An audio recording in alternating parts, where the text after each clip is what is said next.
দীর্ঘ আন্দোলনের পর অবশেষে বাড়ল আশাকর্মীদের বেতন।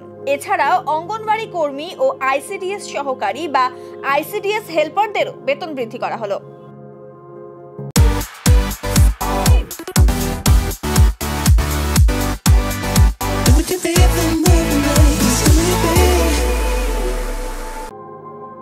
বুধবার সকাল 10টায় সমাজ মাধ্যমে এই বেতন বৃদ্ধির কথা ঘোষণা করেন মুখ্যমন্ত্রী মমতা বন্দ্যোপাধ্যায়।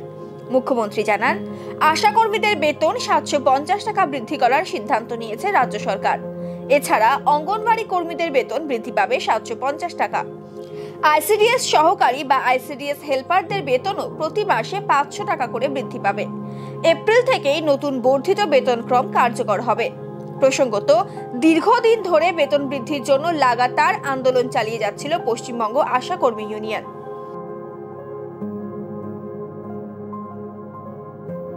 আমি আনন্দের সাথে ঘোষণা করছি, আশার মেয়েরা অনেক কাজ করে, ওরা আমাদের গর্ব, সমাজের দিশা, আমাদের সব বিপদে আপদে পাশে থাকে।